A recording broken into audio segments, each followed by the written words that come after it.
Can you hear me?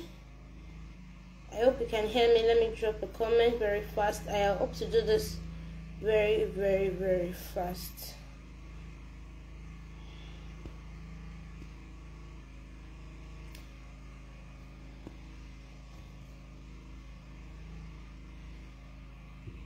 Okay, let me try to do this as quickly as possible.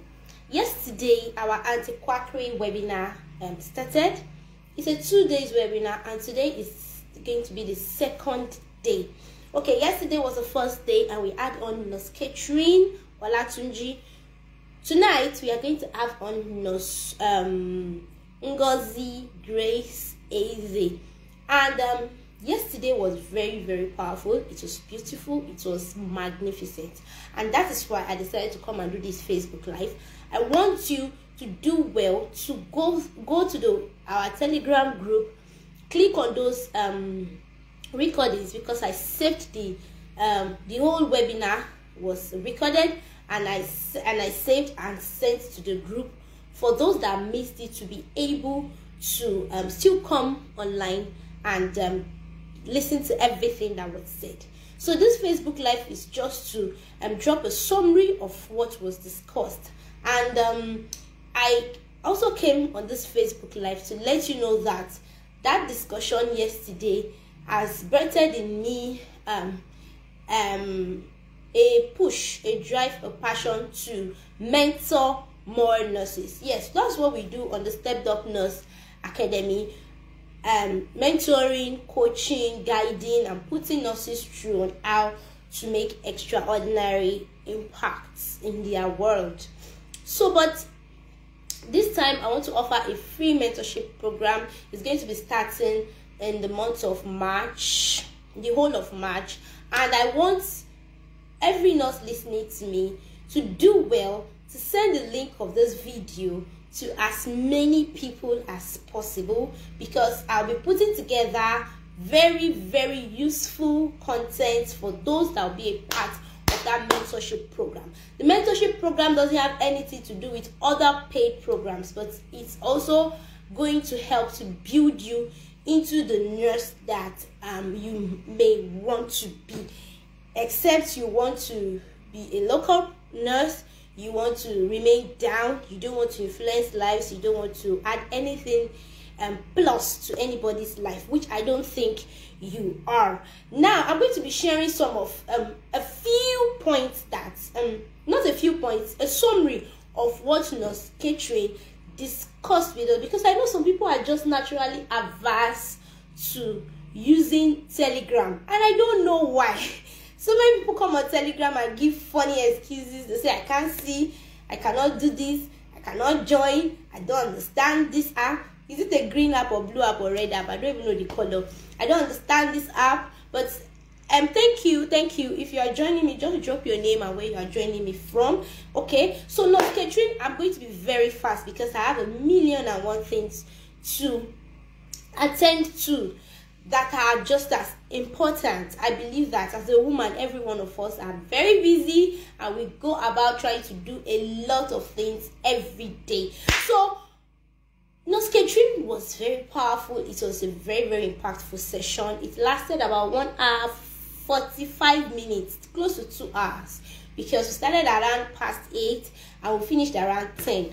So many people joined late, like 20 minutes late, 18 minutes late, but it's okay. I'm just enjoining us not to join late today. Please send this video to as many people as possible, and please ask them not to miss today's session. It's very, very important. Share with your nursing groups and your nursing friends, not with quacks auxiliaries, please.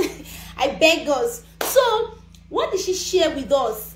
God, in fact, I was so impacted. I cannot say I was not. It's not as if she said something that I've never heard before. But for the fact that she brought it down to quackery, I was like, really? I can't imagine. Yeah, somebody has dropped an idea like that with me, but the person was not talking about it to encourage me. The person was talking about it to actually discourage me. So, number one, she talked about personal development. Where did she come from? She came from the mindset, from the angle of nurses themselves are one of the people encouraging quackery. And it was painful to hear that. It was very painful to hear that. Now, some nurses are in impossible situations. Like like she took a stand. She took a stand when she was faced with nonsense. She picked up her pen and resigned and left.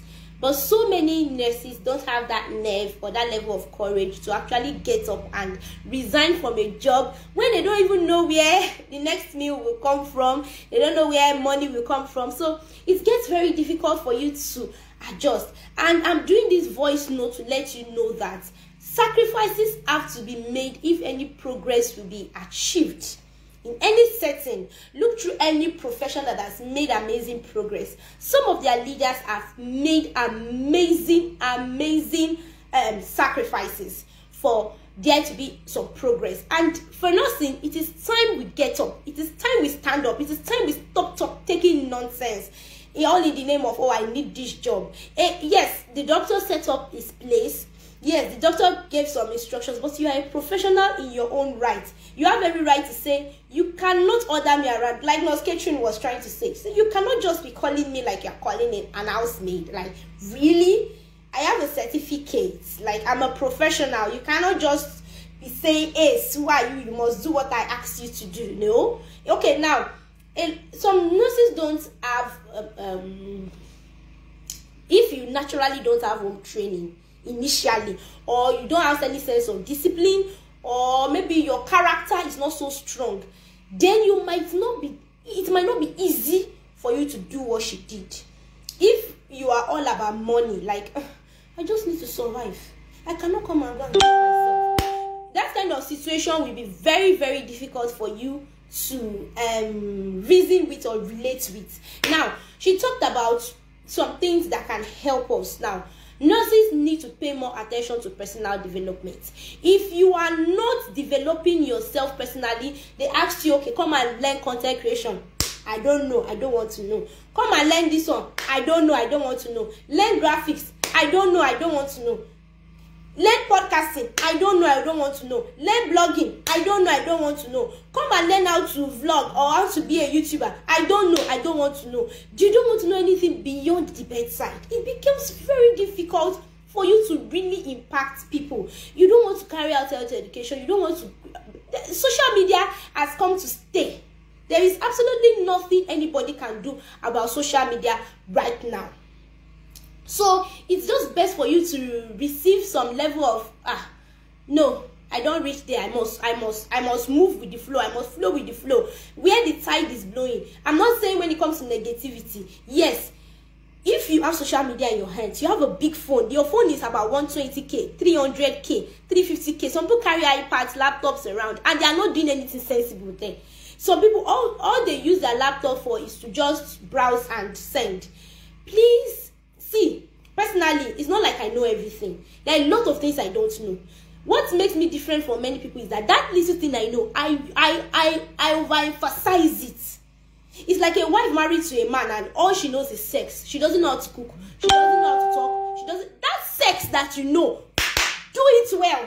So that at least the man will be able to see you and know that, at least she sabi sex styles on the bed. She sabi this one. Because of that, let me hold on to this woman.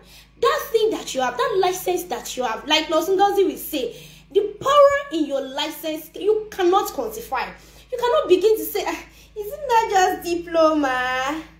Like, really? Most of us have already been trained to have low self-esteem. We have been trained to look down on ourselves, which is very, very wrong. And I didn't say somebody intentionally trained us, but systems put you through training. It's not everything people open their mouth to say. So nobody will speak to you and say, receive low self-esteem. It is actions.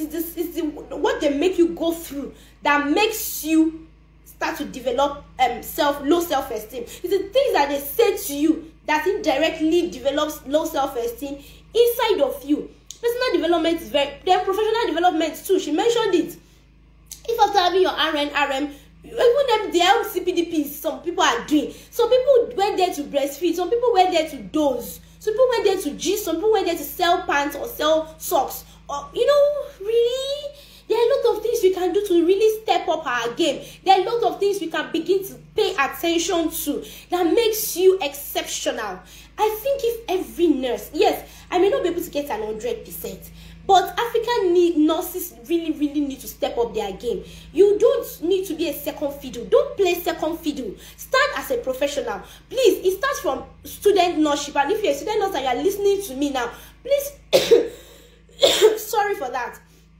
If you're a student nurse and you're listening to me now, be determined that you're going to be exceptional. If every student nurse graduating from every school is acting exceptionally, even the ones that are resuming 100 level be like, these people don't make sense. So like, these people said, so I want to be like you when I grow up. Like, I want to speak like you, I want to move like you. But if you're just there, you're there. You are just doing anyhow. You're just doing like vegetable that are spoiled. Like, and amazingly, some of them are very brilliant. I've met a lot of fantastically brilliant book. I don't know of general things. As per book, as per nursing, they sabi. If you ask them, explain the pathophysiology of leukemia, step by step, they'll give you. But it's very rare to find somebody that is academically sound, that is not socially or, generally sound. To some extent, you should be able to go with some flow and be able to, if you are called suddenly, even if you don't know that thing, there's a way you will say it that people will still say, oh yeah, go and read it and come and present it tomorrow. And man, if you are given a chance for 24 hours, you should be able to block and scatter that thing. We need to start stepping up our game in every way. If you are a student, if you are a nurse, you are RN, you are a staff nurse, you are a nursing officer, you are an SNO, you can't take on students, you can't teach them, you can't expose them to new things, you can't ask them, okay, what did you read last night? What do you know about anemia? What does this, there are a lot of things there are a lot of ways by which we can impact people. We are not living to take vital signs. And when you are done taking the vital signs, there are ways by which you can explain this. Some patients see it's ridiculous when you come to them to do vital signs. You came by 12, you came by 2, you came by 4, you came by 6, you came by, like, really? Do you want to kill me? Like, I don't understand what you're doing. But communication, the way you relate with that patient, that's how the patient will know that, oh, this person is giving. That's how the person will know you are not a quack. It is in the delivery. It is in the manner of approach. We need to really work on that aspect. I'm not saying I'm a saint. I work somewhere and some people work with me. Yes, sometimes I can be, see, come and leave me, I am tired. But on an average day, when I am working, if you are a relative, you are a patient relative and you are happy to meet me, you will fall in love with nursing. You have no option than to fall in love with nursing, because just my manner of approach will make you be like, really? Even when I see students, young people, I will take them on, ask them, guy, come now, how are you doing this? And the student will be like, what's wrong with this nurse? Why is she asking me about blogging? Like, I will say, please, I need like 1,000 followers on my Instagram page. Be like, do not just know about Instagram. As in, like, what do you take us for? Do you think we are not in this world? Like, really? So that opens up their mind to you, and you can educate them.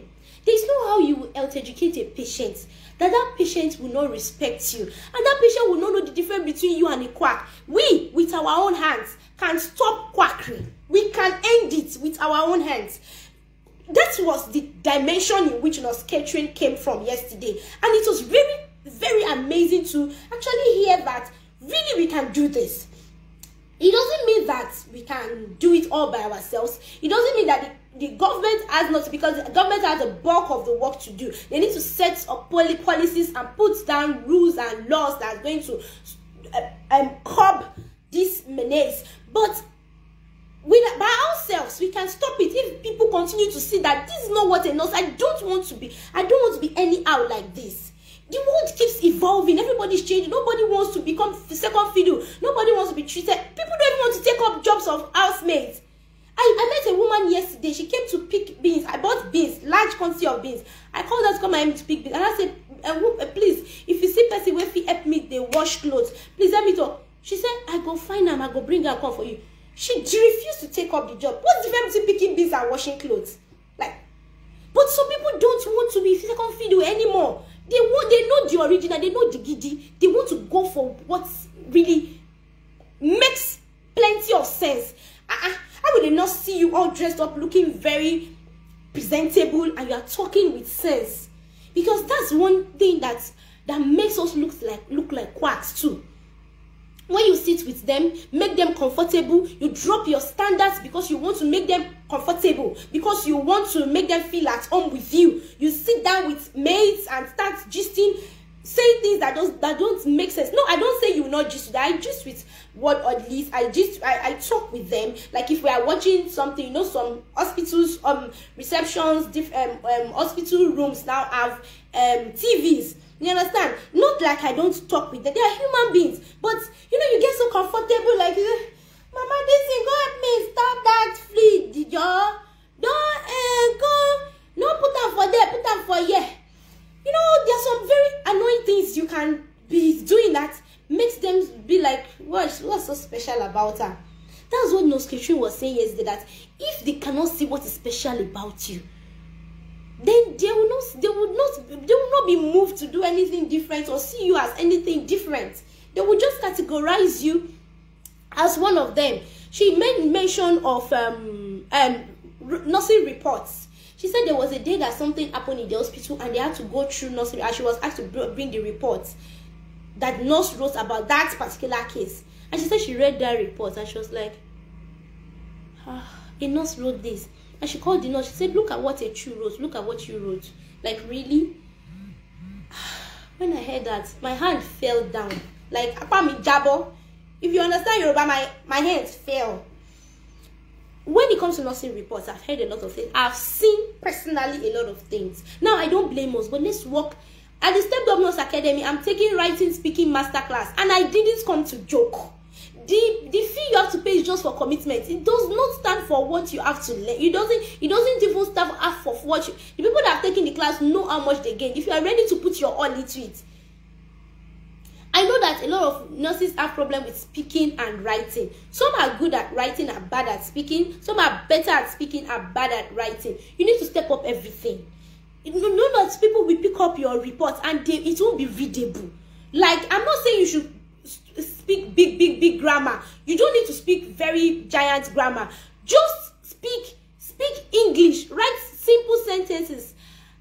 I gave the patient some bed baths. You are talking about skin integrity. You are talking about bed bath was given to the patient. The patient was made comfortable. You need to speak. Even if you got into school or got out of school with C6 or F9, step up.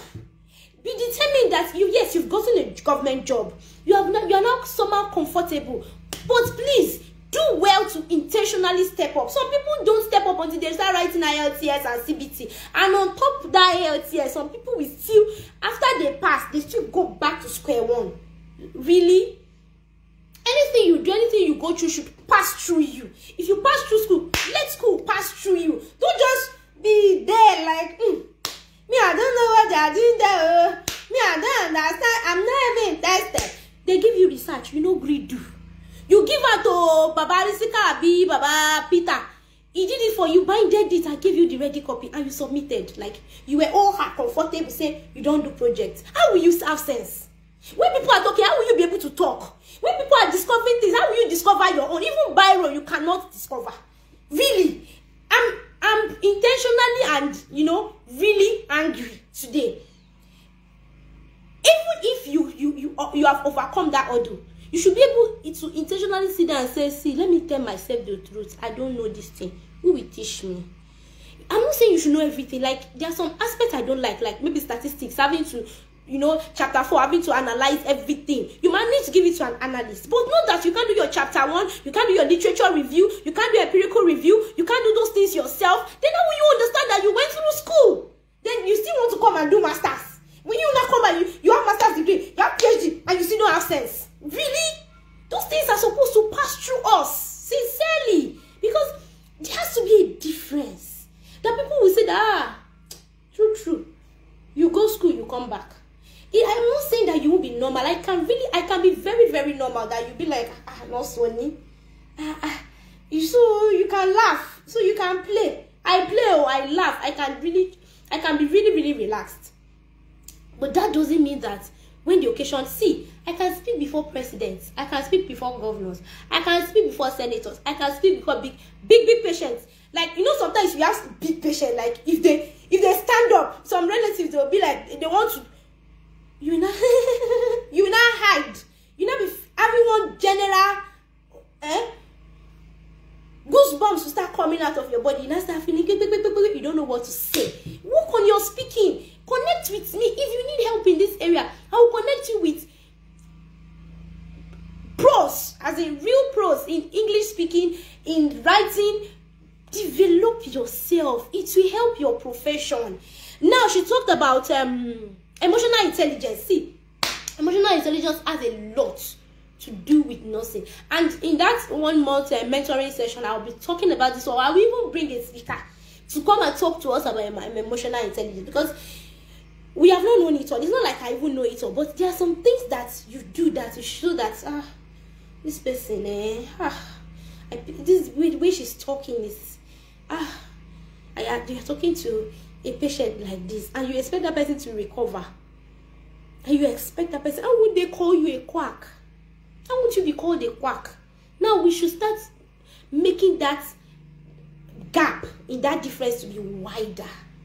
The difference will be so wide that people won't be able to mix you up. They won't be able to mix you up with a quack, right? Really?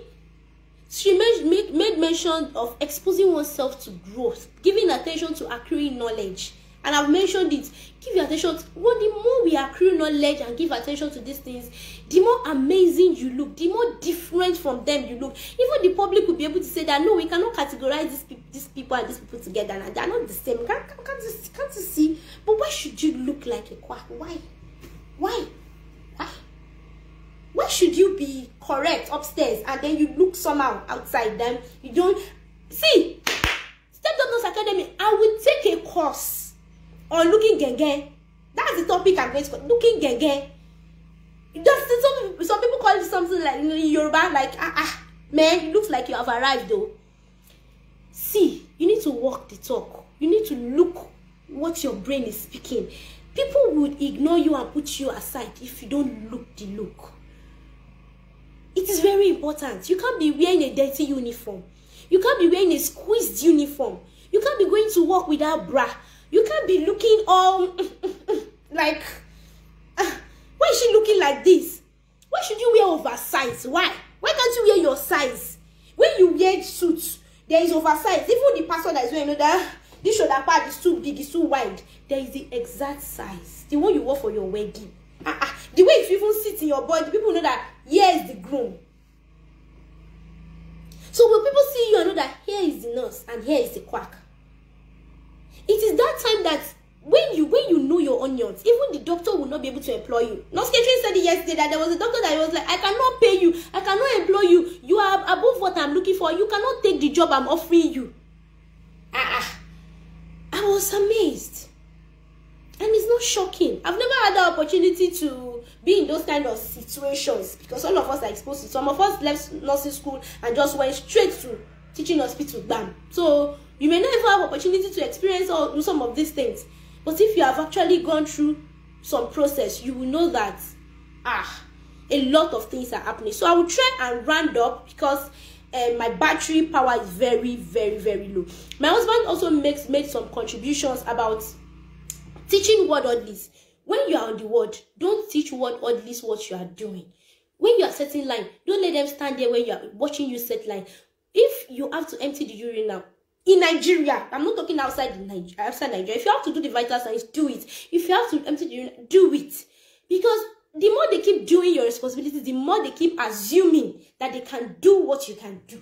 And that is where quackery starts. Those people will go out there and tell people that I be nurse now. What will they do? The prescription when you want, I feel give you. No paracetamol that they use, no be Anagin that they use. ISABIAM. So please let me just round up because my phone will soon go up. Thank you very much for listening. Do well to spread this news and do well to invite people to join us at 8 p.m. tonight for the day 2. And if you are listening to this beyond today, make sure you please connect with us and listen to these recordings. Tomorrow we start the anti-quackery campaign. Thank you very much for listening. God bless you.